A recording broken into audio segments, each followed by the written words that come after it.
जय श्री श्याम। आज हम डिस्कस करते हैं बीएससी फाइनल फिजिक्स के यूनिट सेकंड के लेक्चर नंबर 18 के बारे में और BSc BEd third year physics के यूनिट सेकंड के लेक्चर नंबर 26 के बारे में। और आज हम डिस्कस करते हैं भी बोहर पूरकता सिद्धांत क्या होता है या बोहर कॉम्प्लीमेंट्री प्रिंसिपल के बारे में। इससे पहले वाले लेक्चर के अंदर हमने एरनफेस्ट प्रमेय पढ़ी थी। एरनफेस्ट प्रमेय क्या होती है भी क्लासिकल मैकेनिक्स या तीर्थसमत यांत्रिकी के सभी नियम क्वांटम यांत्रिकी पे अप्लाई होते हैं यदि क्या है भी उनके गतिक चरों को प्रत्याशा मानों में प्रतिस्थापित कर दे। भी क्लासिकल मैकेनिक्स के सारे लॉ क्वांटम मैकेनिक्स के अंदर अप्लाई होंगे यदि क्या है भी सारे जो डायनेमिकल वेरिएबल है उसको क्या है भी प्रत्याशा मानों में प्रतिस्थापित कर दे। या एक बात और भी कह सकते हैं भी एरनफेस्ट प्रमेय के अनुसार कि कण के गतिक चरों के लिए भी किसी कण के गतिक चरों के लिए जो रिलेशन होते हैं या कण के गतिक चरों के लिए जो संबंध होते हैं वही संबंध कण से संबंध द्रव्य तरंग के लिए माने। भी कण क्या है भी गतिशील अवस्था में है तो तरंग की तरह व्यवहार करता है। कण से संबंध द्रव्य तरंग के लिए गतिक चरों के प्रत्याशा मानों में वही संबंध होते हैं। कहने का मतलब दोबारा देखिएगा सुनने का भी किसी पार्टिकल के लिए मानने भी कोई पार्टिकल क्या है भी क्लासिकल मैकेनिक्स के अंदर क्या है भी कोई पार्टिकल होता है, ठीक है। वहां पे उसके गतिक चरों के मध्य जो रिलेशन होते हैं चाहे मोमेंटम का हो चाहे वेग का हो, dr/dt मान लो या dp/dt मान लो। भी dp/dt क्या हो जाएगा फोर्स के इक्वल हो जाएगा, dr/dt क्या हो जाएगा भी वेलोसिटी के इक्वल हो जाएगा, ठीक है। बी कण को माने तो वहां पे जो कण के गतिक चरों के लिए जो रिलेशनशिप होगा और वही रिलेशनशिप क्या है बी क्वांटम मैकेनिक्स के अंदर क्या है भी गतिशील अवस्था में कण क्या है बी तरंग की तरह व्यवहार करता है और वहां के में भी क्वांटम यांत्रिकी में गतिक चरों को प्रत्याशा मानों में पुट कर दें या प्रत्याशा मानों में स्थापित कर दें तो वो रिलेशन प्राप्त होगा। वो रिलेशन क्या है भी सेम प्राप्त होते हैं। भी अपने माना था अभी dr/dt क्या होता है भी वेलोसिटी के इक्वल होता है। बे ये हमने भी पता है भी dr/dt क्या होता है भी वेलोसिटी के इक्वल होता है। dp/dt क्या होता है भी फोर्स के इक्वल होता है। यदि ये तो हो गया भी ओनली सिंपल कैलकुलेशन के अकॉर्डिंग, यदि इनको प्रत्याशा मानों में प्रतिस्थापित करें तो वो ही सेम कंडीशन प्राप्त होती है। तो यहाँ से बोल सकते हैं भी तीर्थसमत यांत्रिकी के सभी नियम क्वांटम यांत्रिकी पे अप्लाई होंगे यदि उसके गतिक चरों को प्रत्याशा मानों में प्रतिस्थापित कर दें। इस बात को तो क्या है भी अपने एरनफेस्ट प्रमेय के तहत क्या है भी डिराइव कर चुके थे। अब एक बात और सामने आती है भी बोहर पूरकता सिद्धांत क्या होता है, बोहर कॉम्प्लीमेंट्री प्रिंसिपल क्या होता है। इसके अकॉर्डिंग एक बात हमें भी स्पष्ट करता है भी वो बात क्या है भी मान लो हमें क्या है भी किसी भौतिक चर को निकालना है या भी किसी भौतिक चर को क्या भी डिराइव करना है भी कोई प्रायोगिक एक्सपेरिमेंटल मान लो प्रायोगिक व्यवस्था मान लो जहां से हम क्या भी भौतिक चर को डिराइव कर सकते हैं, ठीक है। तो भौतिक चर का जो व्यवहार होगा वो किस पे डिपेंड करेगा इसके बारे में क्या है भी आपका बोहर पूरकता सिद्धांत है। यदि मान लो कि अभी प्रायोगिक सेटअप के अंदर किसी भौतिक चर को निकालना है या प्रायोगिक व्यवस्था के अंदर किसी भौतिक चर को डिराइव करना है तो वो व्यवस्था यदि कण के रूप में हो रही है भी पार्टिकल के कण के रूप में हो रही है, वो सारी व्यवस्था या जो सारा एक्सपेरिमेंट क्या है भी कण को मानकर हो रहा है तो वहां पे जो भौतिक चर को डिराइव करते हैं ना वो कण को ही शो करेगा, ठीक है। वहां पे वो तरंग को शो नहीं करेगा। दूसरी बात यदि एक माने थोड़ा सी समझो, यदि किसी भौतिक चर को डिराइव करने के लिए, ठीक है, यदि कोई भौतिक चर को डिराइव करने के लिए जो प्रायोगिक जो सेटअप लगाया हुआ जो प्रायोगिक जो अपनी व्यवस्था है वहां पे क्या है भी तरंग की तरह व्यवहार होता है, ठीक है, तरंग की तरह व्यवहार होता है। तो उस कंडीशन के अंदर जो भौतिक चर प्राप्त होंगे जो प्राप्त करेंगे वो भी क्या है भी तरंग की तरह व्यवहार करेगा। मीन्स क्या है भी एक सामने हमारे बात आई भी यदि कोई प्रायोगिक एक्सपेरिमेंट कर रहे हैं वहां पे कण को मान के कर रहे हैं तो वहां पे जो कोई भौतिक चर को डेराइव करेंगे तो वो कण की तरह ही क्या होगा, अभी बिहेव करेगा। और यदि क्या है जी, प्रायोगिक जो सेटअप चल रहा है, जो एक्सपेरिमेंट प्रोसेस चल रही है, यदि वहां पे क्या तरंग को मानकर उस एक्सपेरिमेंट को कर रहे हैं तो किसी भौतिक चर को डेराइव करते हैं तो वो तरंग की तरह व्यवहार करेगा। ठीक है, दूसरी बात ये और बताता है भी एक ही सेटअप के अंदर, इस बात से हम एक तथ्य पे जाते हैं भी एक ही सेटअप के अंदर या तो पार्टिकल क्या है, कण की तरह बिहेव कर लेगा प्रयोग के अंदर, या पार्टिकल क्या है, तरंग की तरह बिहेवियर कर लेगा।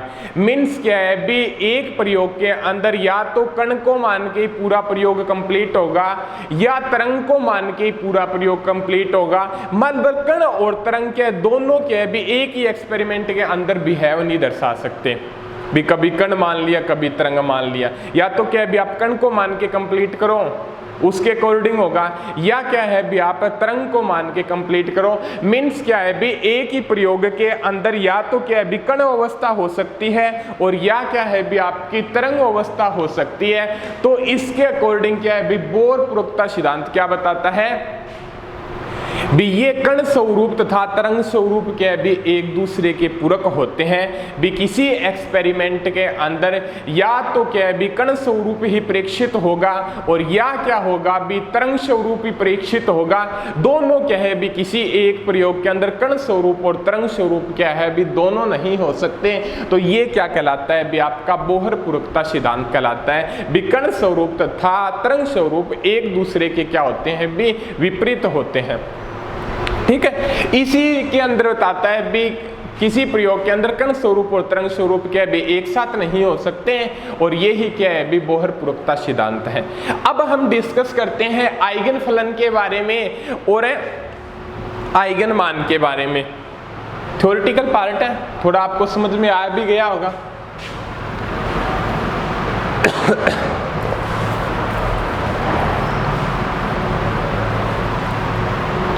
आइगन फलन और आइगन मान क्या होता है उसके बारे में डिस्कस करते हैं। आइगन फलन तथा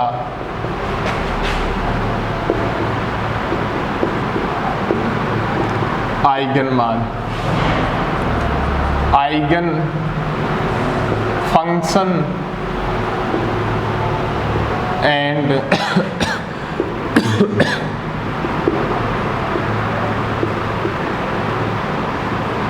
आइगन वैल्यू।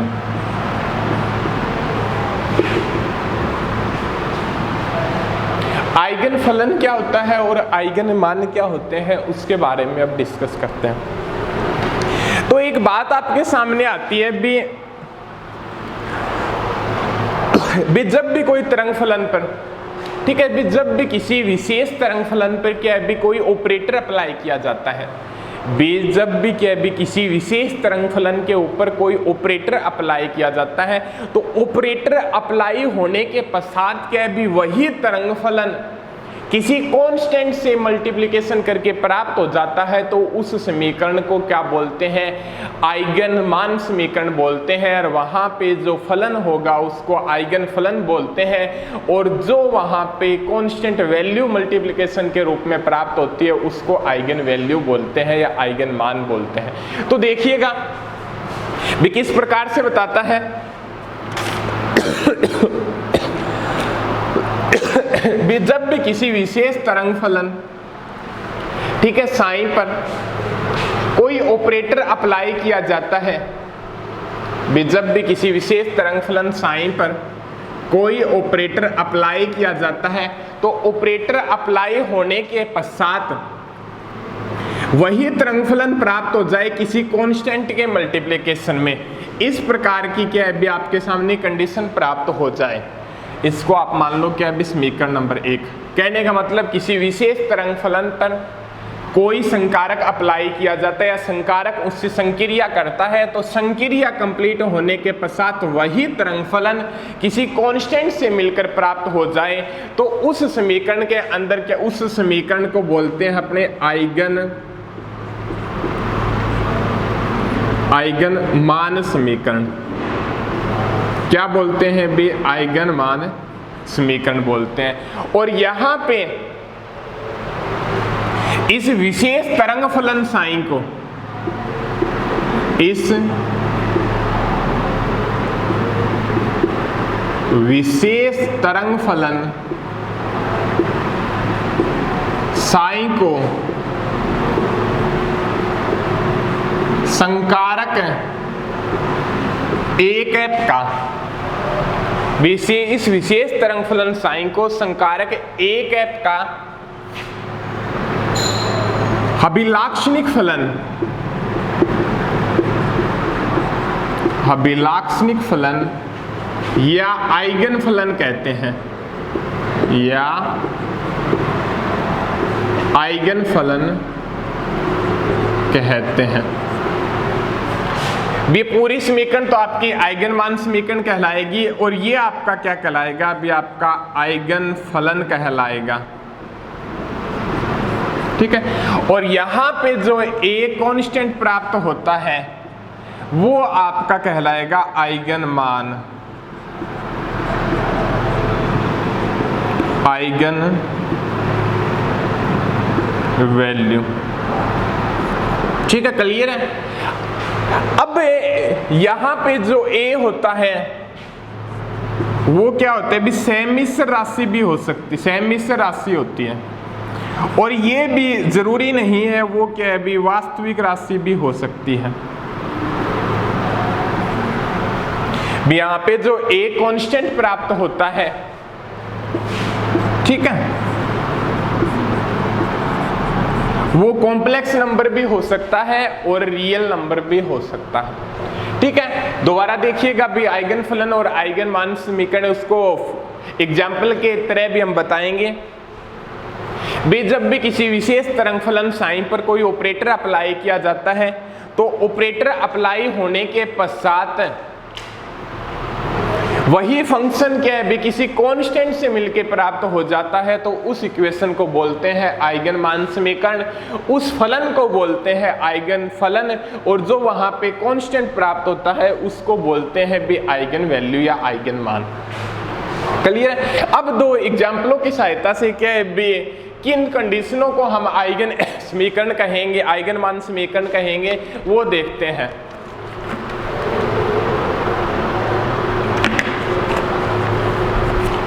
देखिएगा अब आइगन मान समीकरण, एग्जाम्पल फर्स्ट डिस्कस करते हैं भी अपने। अब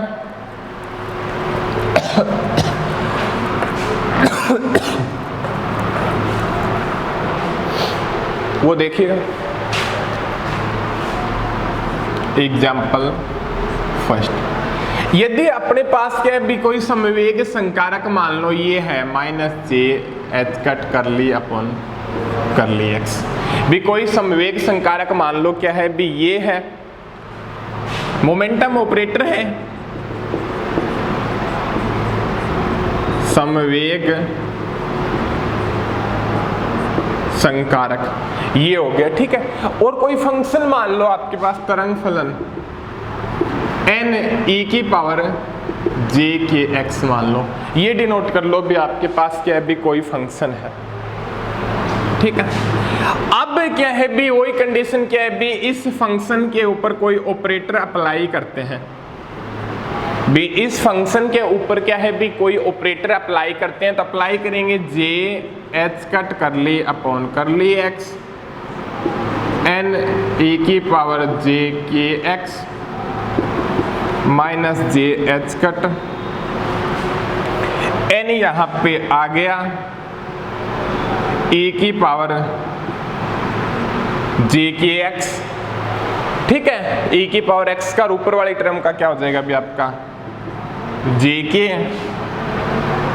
j से j² -1 और -1 +1 h k n e⁻j⁻x, और यहां से नीचे क्या आ जाएगा भी आपका h k, और ये साइन आ जाएगा भी आपका p कैप साइन। ये चीज क्या हो जाएगी, वापस प्राप्त हो जाएंगे। तो इस प्रकार की बेस के ऊपर भी किसी भी फंक्शन के ऊपर कोई ऑपरेटर अप्लाई किया, और अप्लाई करने के पश्चात क्या है भी हमारे पास ये चीज प्राप्त हुई, तो इस समीकरण को बोल सकते हैं भी अपने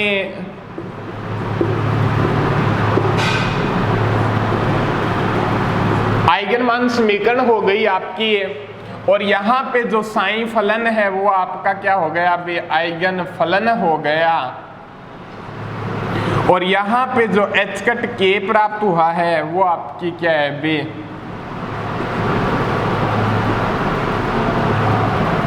आइगन मान या आइगन वैल्यू क्या है भी प्राप्त हो गए। क्लियर है यहाँ पे एक एग्जाम्पल। दूसरे एग्जाम्पल हम डिस्कस करते हैं भी कालाश्रित या काल अनाश्रित श्रोडिंगर समीकरण के बारे में। ठीक है, काल अनाश्रित श्रोडिंगर समीकरण से क्या भी सेकंड एग्जाम्पल के बारे में क्या डिस्कस करते हैं। यहाँ पे फलन का मान क्या हो गया अभी आपका n e की पावर j k x। ठीक है, सेकंड एग्जाम्पल के बारे में अब डिस्कस करते हैं।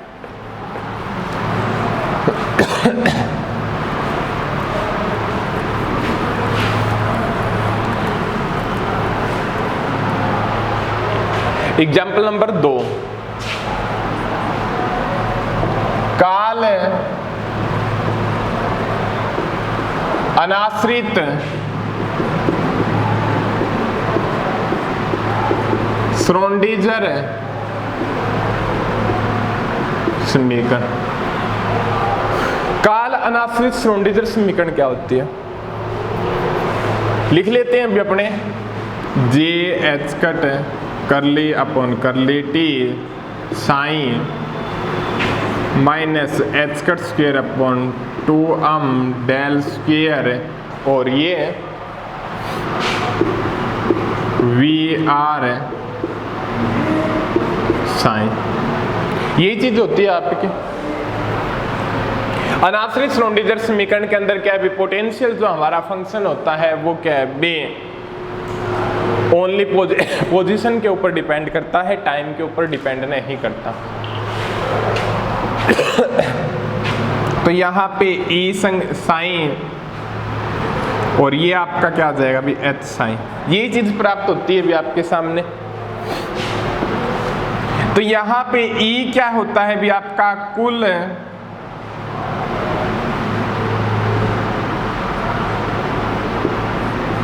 ऊर्जा संकारक कहलाता है। ई तो आपका क्या कहलाता है भी कुल ऊर्जा संकारक कहलाता है। एच कैप आपका क्या कहलाता है भी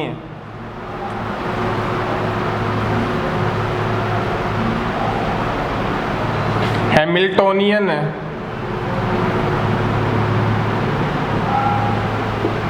संकारक कहलाता है।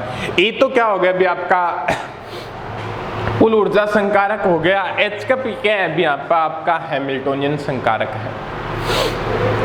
ठीक है, इसको इक्वेशन नंबर 2 दे दो। और ठीक है, अब यहाँ पे हैमिल्टोनियन संकारक के बारे में बात करें। हैमिल्टोनियन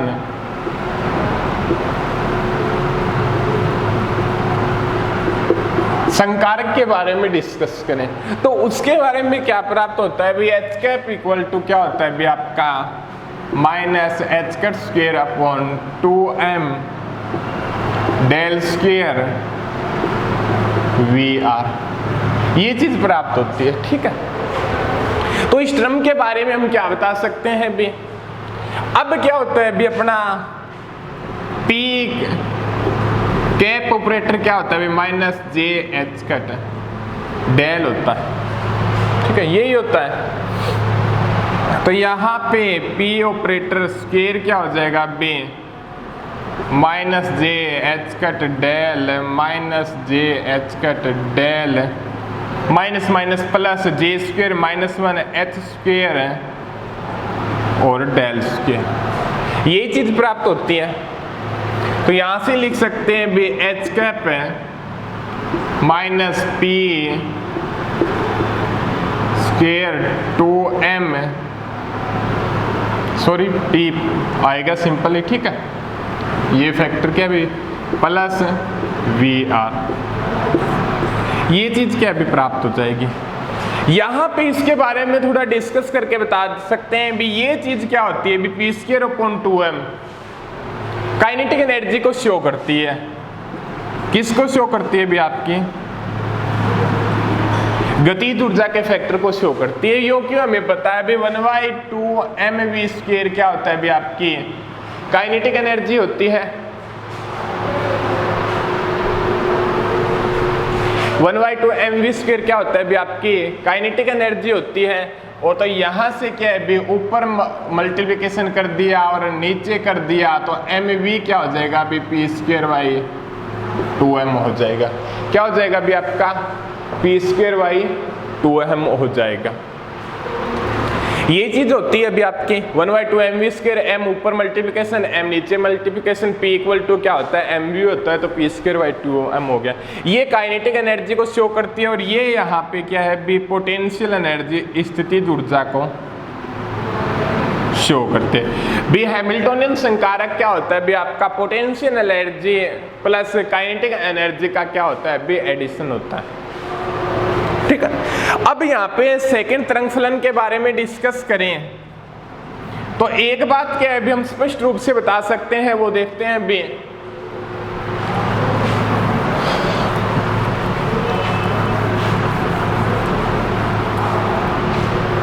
एक बात क्या भी अपने स्पष्ट रूप से क्या भी बता सकते हैं, वो क्या चीज होगी अपनी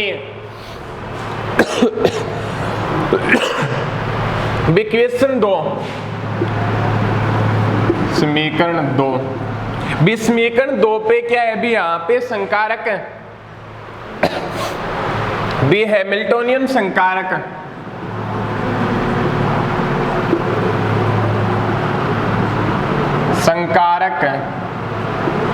H कैप का आइगन फलन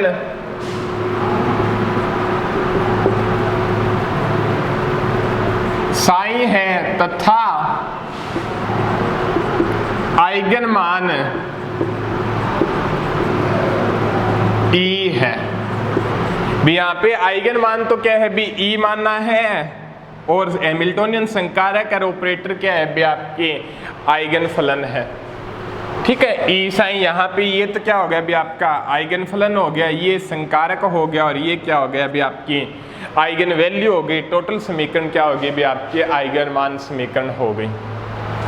ठीक है, अब यदि क्या है भी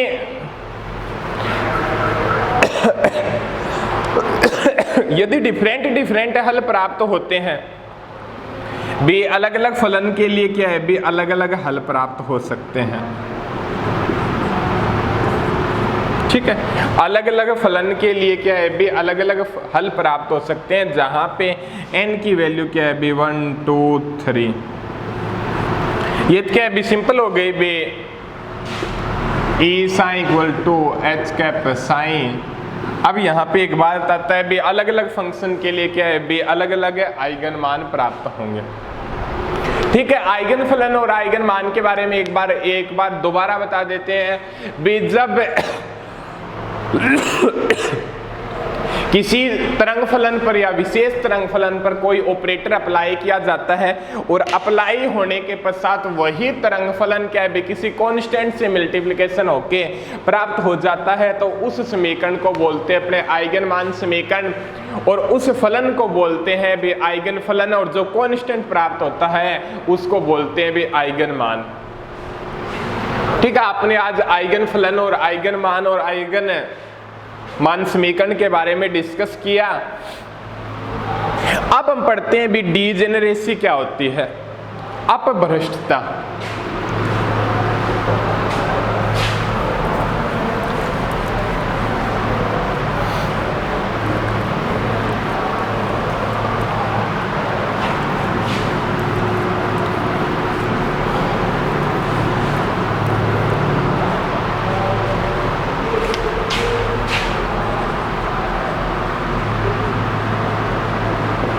अपभ्रष्टता डीजेनरेसी। अपभ्रष्टता के बारे में क्या कथन है वो देखिएगा, अभी देखते हैं। भी माना किसी रेखिक संकारक लीनियर ऑपरेटर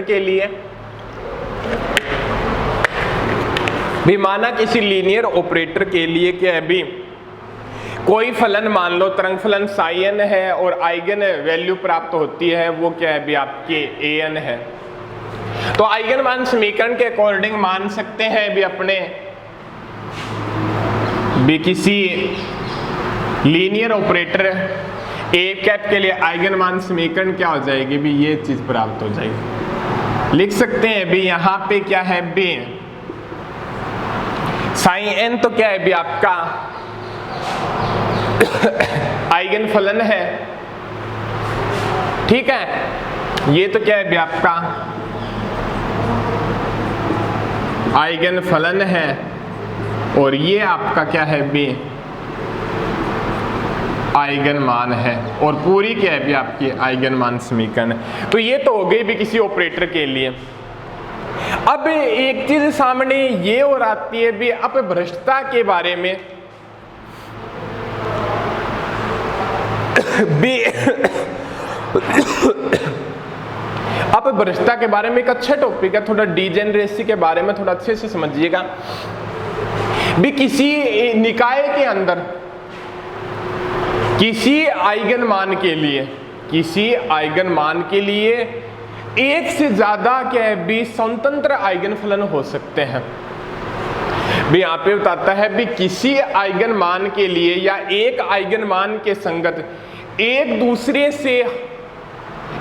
दूसरे से स्वतंत्र आइगन फलन क्या होते हैं भी अस्तित्व में होते हैं भी। किसी आइगन वैल्यू के लिए क्या है भी अलग अलग फंक्शनों के लिए क्या है भी आइगन वैल्यू क्या है भी समान प्राप्त हो सकती है। तो वो किस प्रकार से बताया देखिएगा अभी।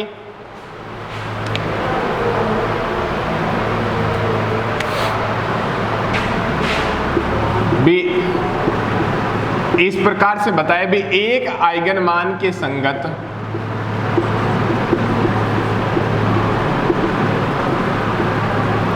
एक से ज्यादा क्या हो सकते हैं भी स्वतंत्र फलन अस्तित्व में हो सकते हैं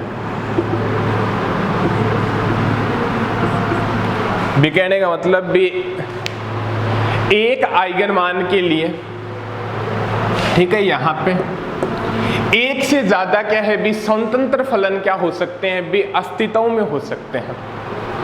क्लियर है यहां तक। अब क्या है भी उसके बाद में क्या बताता है, तो अब यहां पर देखते हैं तो हमारे पास एक बात सामने आती है भी यहां पे एक आइगन मान के संगत भी आइगन वैल्यू समान प्राप्त हो रही है, बट क्या है भी आइगन फलन क्या है भी अलग अलग है भी। तो बोल सकते हैं भी यहाँ पे क्या है भी आइगन वैल्यू तो क्या है भी समान है और आइगन फलन क्या है भी अलग अलग है। तो अब बोल सकते हैं भी जब एक आइगन मान के संगत, जब एक आइगन मान के संगत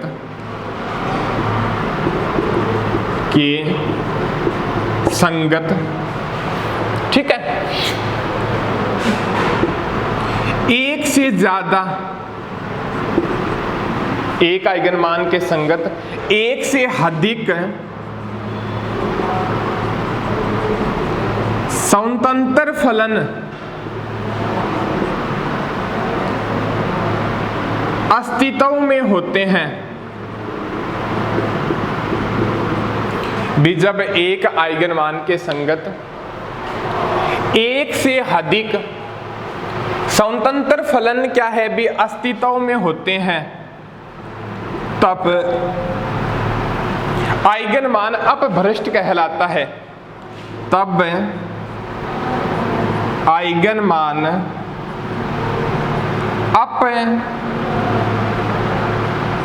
अपभ्रष्ट कहलाता है या डीजेनरेट।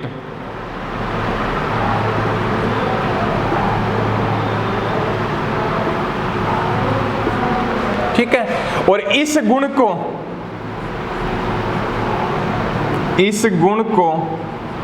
अपभ्रष्टता बोलते हैं। क्या बोलते हैं भी?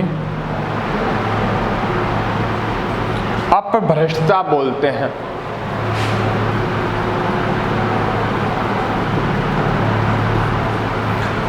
ठीक है, क्लियर है यहां तक। अब दूसरी बात है, एक और सामने आती है भी हमारे सामने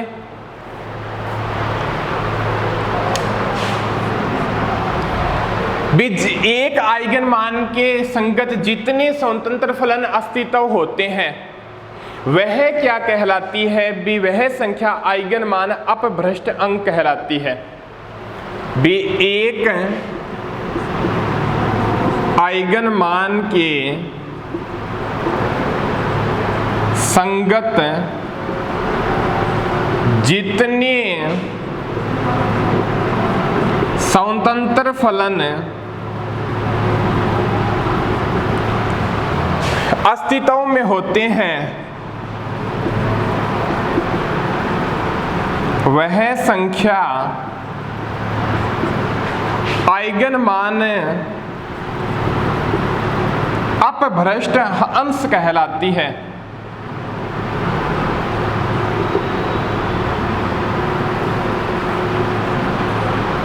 ठीक है, वह संख्या क्या कहलाती है भी, आइगन मान अपभ्रष्ट अंश कहलाती है, डिग्री ऑफ डीजेनरेसी।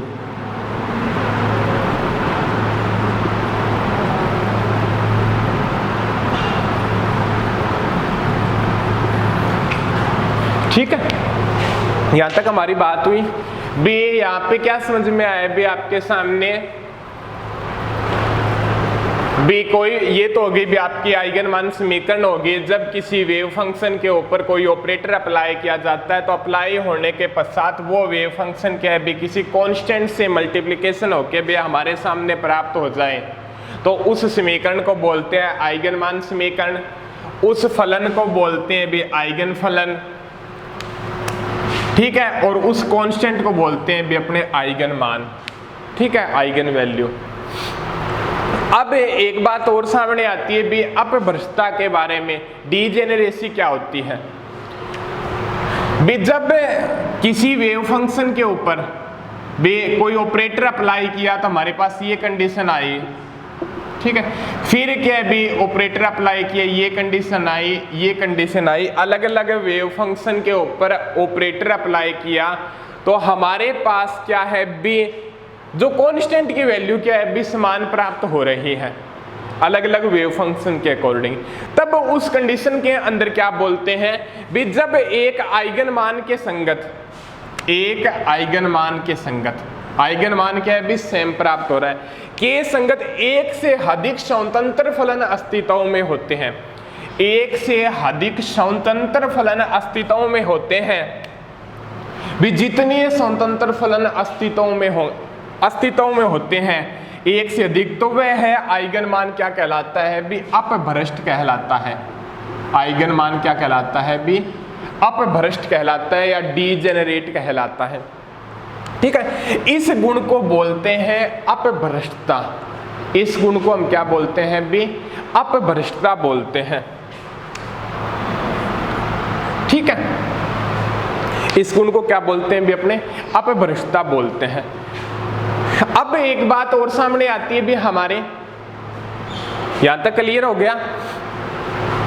अब क्या है भी, एक आइगन मान के संग जितने स्वतंत्र फलन अस्तित्व में होते हैं, जितने स्वतंत्र फलन, जितने भी 1 2 3 4 5, तो वह संख्या क्या कहलाती है भी, आपकी आइगन मान अपभ्रष्ट अंश कहलाती है, या आप बोल सकते हो अपभ्रष्टता अंश, या भी ऊर्जा ई की अपभ्रष्टता क्या कहलाएगी भी, संख्या कहलाएगी, जितनी संख्या होगी। ठीक है, अब क्लियर हो गए यहां तक भी। एक आइगन मान के संगत एक से ज्यादा क्या है भी तरंग फलन हो सकते हैं, यदि होते हैं तो वह आइगन मान अपभ्रष्ट कहलाएगा। इस गुण को अपभ्रष्टता बोलेंगे।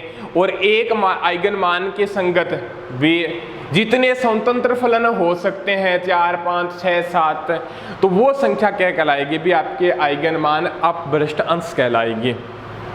ठीक है, अब थोड़ा एग्जाम्पल से समझते हैं भी स्वतंत्र फलन का यहाँ पे क्या मीन्स है भी, स्वतंत्र फलन की क्या बात हो रही है भी, उसके बारे में डिपेंड करते हैं भी। स्वतंत्र फलन हो गया अभी, या असवतंत्र फलन हो गया अभी। स्वतंत्र फलन क्या हो गया भी, किसी दूसरे फलन पे डिपेंड नहीं करता, और असवतंत्र फलन क्या हो गया अभी, किसी अन्य फलन के ऊपर भी क्या डिपेंड करता है।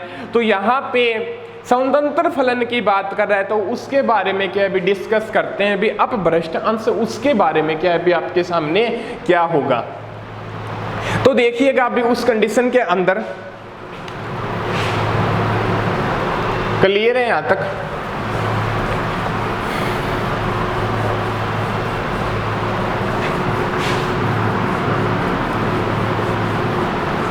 एग्जाम्पल देखिएगा अभी।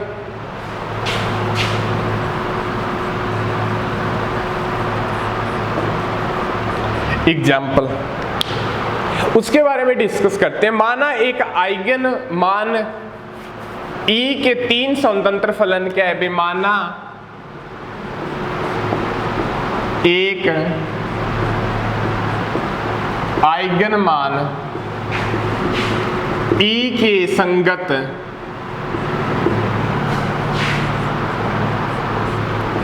तरंग फलन sin1 sin2 sin3 है। माना एक आइगन मान ई के संगत तरंग फलन 3 स्वतंत्र तरंग फलन 3 स्वतंत्र तरंग फलन sin1 sin2 व sin3 है। तो यहां पे बोल सकते हैं ये होगा भी एक आइगन मान के संगत 3 फलन हो सकते हैं। इक्वेशन हो गई भी ये चीज प्राप्त है।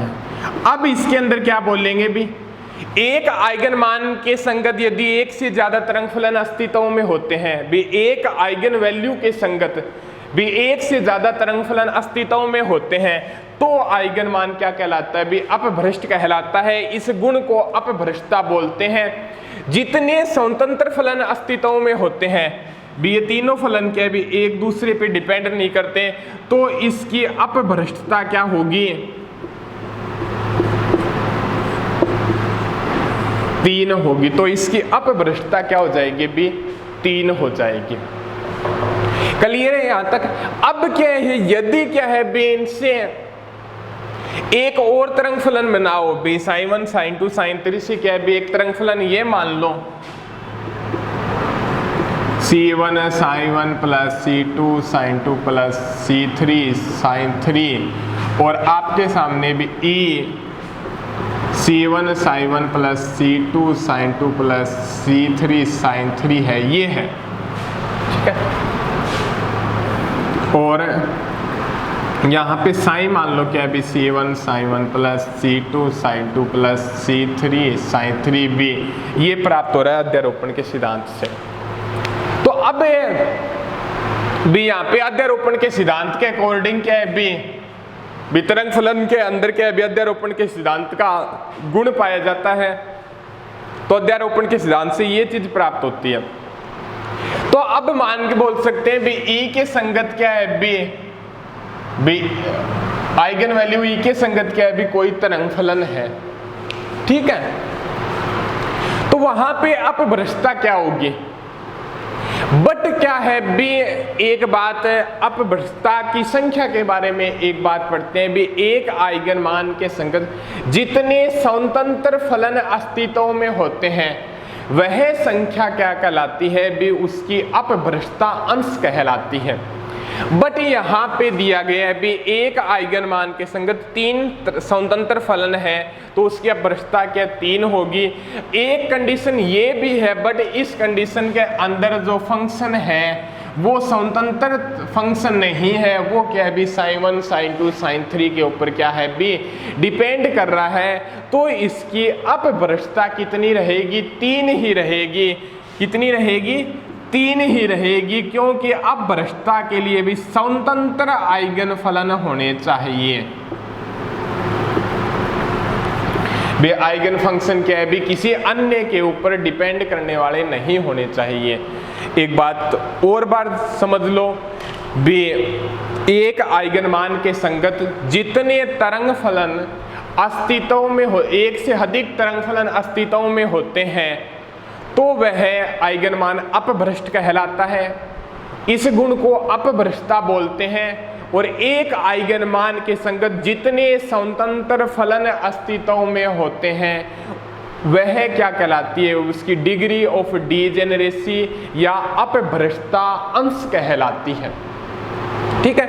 यदि क्या भी इस प्रकार की कंडीशन हो, यहाँ पे डीजेनरेसी की संख्या पूछ ले, एक समीकरण ये दे दी, 2 दे दी, 3 दे दी, 1 2 3 4 दे दी, अब बताओ भी इसकी अपभ्रष्टता कितनी होगी? तो इसकी अपभ्रष्टता क्या होगी भी? 3 ही होगी, क्योंकि यहाँ पे 3 ही स्वतंत्र फलन है। ये क्या है भी? स्वतंत्र फलन नहीं है, तो ये एक दूसरे के ऊपर डिपेंड कर रहा है। तो नंबर ऑफ डीजेनरेसी ज्ञात करने इसमें याद रखें, एक आइगन मान के संग जितने ही स्वतंत्र फलन होंगे वो उसकी क्या कहलाएगी भी? नंबर ऑफ डीजेनरेसी कहलाएगी। ये काफी ज्यादा डीजेनरेसी और नंबर ऑफ डीजेनरेसी के काफ़ी ज़्यादा बार क्या भी एग्जाम में पूछा जाता है, तो थोड़ा अच्छे से क्या भी क्लियर कर लें, और बुक के अंदर क्या भी आपके न्यूमेरिकल होंगे उसको भी आप अच्छे से डिराइव कर लेना। आगे डिस्कस करते हैं भी हम अगले लेक्चर के अंदर।